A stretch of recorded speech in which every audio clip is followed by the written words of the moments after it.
Halo teman-teman, jumpa lagi di Master UTBK Channel. Kali ini kita akan bahas lagi materi untuk persiapan CPNS 2023. Materi dan latihan soal yang akan kita bahas adalah silogisme. Dan ini video part 1 untuk silogisme ya teman-teman. Sebelumnya kita sudah bahas operasi bilangan, deret, dan juga analogi kata. Bagi teman-teman yang belum menonton video kami, kalian bisa klik linknya di deskripsi video ini.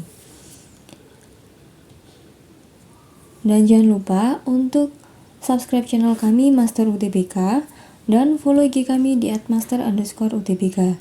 Di Instagram ini kami update latihan soal setiap hari. Jadi teman-teman kalian bisa belajar melalui akun IG kami selain dari YouTube kami. Dan sekedar info, di sini kami membuka kelas privat online baik untuk jenjang SD, SMP maupun SMA. Dan saat ini kami sedang membuka pendaftaran untuk kelas CPNS batch 1. Kelas akan dimulai pada tanggal 1 Juni 2023. Bagi teman-teman yang berminat untuk join di kelas kami, kalian bisa hubungi kami di 083 861 705 343. Oke teman-teman, sebelum kita bahas tentang silogisme, kita bahas dulu PR-nya di analogi kemarin ya. Di soal analogi kemarin, nomor 12 kita jadikan PR. Kita bahas dulu, di sini ada pesawat titik 2 aftur. Nah, analoginya yang tepat adalah pesawat itu bahan bakarnya adalah aftur. Sekarang kita cocokkan analogi tersebut ke opsi jawaban. Opsi yang A, radio. Radio adalah bahan bakarnya listrik. Kurang tepat ya. Sepeda motor bahan bakarnya bensin, bisa jadi. Tapi mobil bahan bakarnya aki, kurang tepat. Pedati bahan bakarnya kuda, kurang tepat. Handphone bahan bakarnya baterai, bisa jadi. Tapi yang paling tepat adalah yang B, sepeda motor bahan bakarnya bensin. So, untuk nomor 12 ini jawabannya yang B. Selamat bagi teman-teman yang jawabannya benar. Nanti akan kakak pin di kolom komentar. Dan jangan lupa untuk like, komen, dan share sebanyak-banyaknya video kami agar bermanfaat bagi teman-teman yang lain.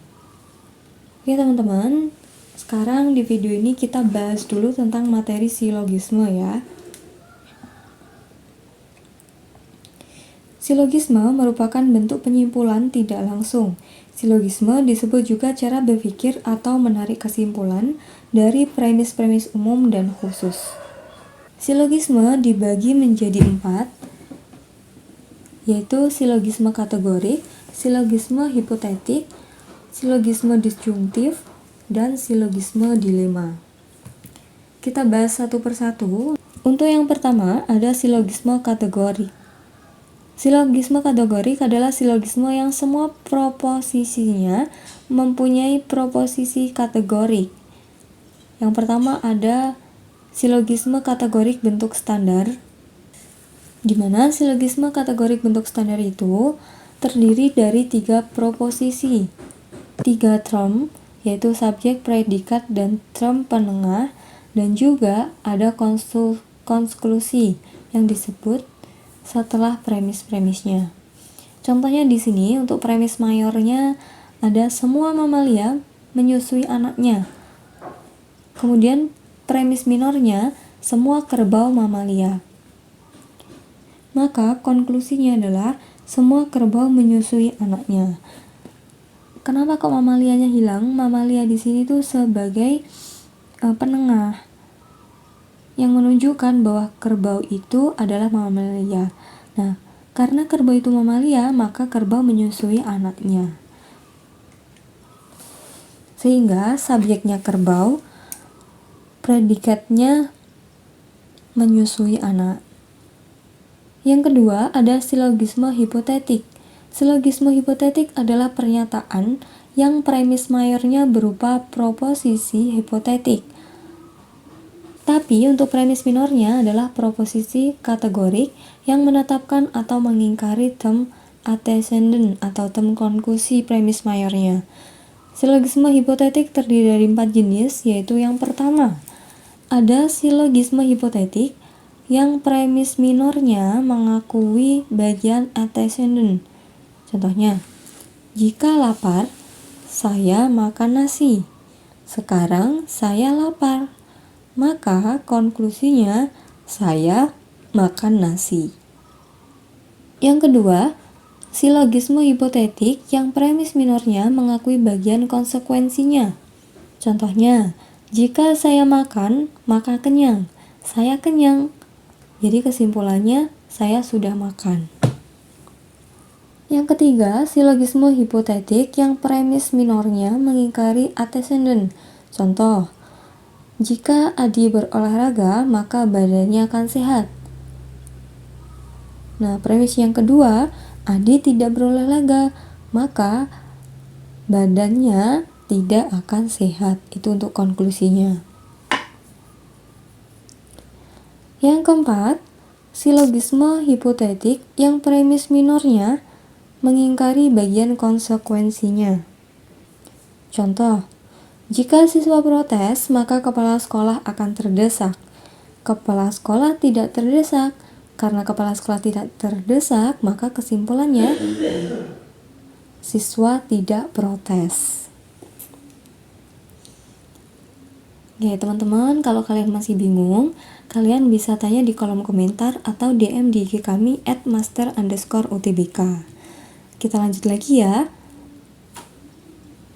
Silogisme disjungtif. Silogisme disjungtif.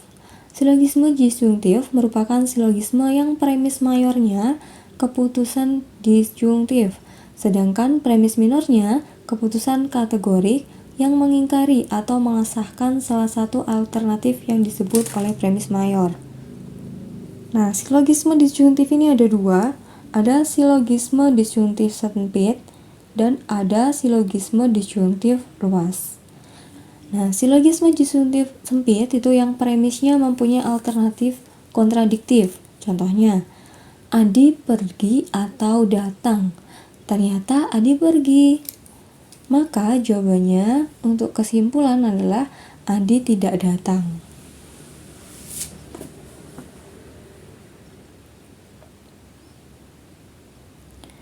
Yang kedua, silogisme disjungtif luas, yaitu silogisme yang premis mayornya mempunyai alternatif bukan kontradiktif. Contohnya, Neti kuliah di UI atau IPB. Antara dua itu ya, kalau nggak di UI ya di ITB. Ternyata di premis 2 dikatakan bahwa ternyata tidak kuliah di UI, maka si Neti kuliahnya di ITB. Lanjut, silogisme dilema. Dilema adalah argumentasi yang bentuknya merupakan campuran antara silogisme hipotetik dan silogisme disjungtif. Kenapa demikian? Karena premis mayornya terdiri dari 2 proposisi hipotetik dan premis minornya 1 proposisi disjungtif. Tetapi bisa proposisi kategorik. Konklusi yang diambil selalu tidak menyenangkan. Contohnya, jika engkau makan, ayahmu mati. Jika engkau tidak makan, ibumu mati. Dimakan pun atau tidak dimakan, salah satu orang tuamu pasti mati. Itu dilema. Oke teman-teman, itu tadi pembahasan untuk silogisme ya. Untuk latihan soalnya, kita bahas di video selanjutnya. Dan jangan lupa untuk follow IG kami di @master_utbk, subscribe channel kami Master UTBK, dan follow akun TikTok kami Master_UTBK. Bagi kalian yang berminat untuk gabung di kelas privat kami, kalian bisa menghubungi di 083 861 705 343. Sampai jumpa di video selanjutnya. Bye-bye.